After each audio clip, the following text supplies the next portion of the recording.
Alhamdulillah. An Abdullah ibn Umar qala Rasulullah sallallahu alaihi wasallam al-muslimu man salima al-muslimuna min lisanihi wa yadihi rawahu Muslim. হুজুর সাল্লাল্লাহু আলাইহি ওয়াসাল্লাম ইরশাদ করেছেন, প্রকৃত মুসলমান ওই ব্যক্তি যার জিহ্বা ও হাত থেকে অপর মুসলমান নিরাপদ থাকে।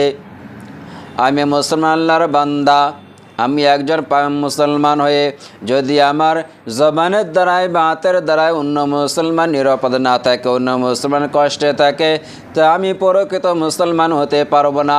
প্রকৃত মুসলমান হতে গেলে আমার জিহ্বার দ্বারাই, জবানের দ্বারাই বা হাতের দ্বারাই যেন অন্য মুসলমান কষ্ট না পায়, অন্য মুসলমান যেন নিরাপদে থাকে। কিন্তু আমরা 3-4 ভাই, আমি বড় ভাই, আমার শক্তি আছে, আমার অর্থ আছে, আমার ধন দৌলত বেশি, আমার দুনিয়ার বুকে ক্ষমতা বেশি, আমার দুনিয়ার বুকে যোগাযোগ বেশি। তো আমি কি করি? আমার ভাইয়ের উপরে আমি জুলুম করি।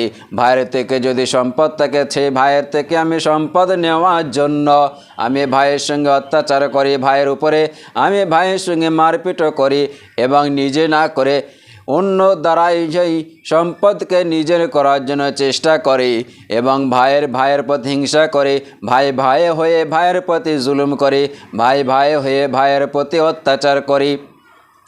তা আমি যে মুসলমান এ কথা ভুলে গিয়েছি।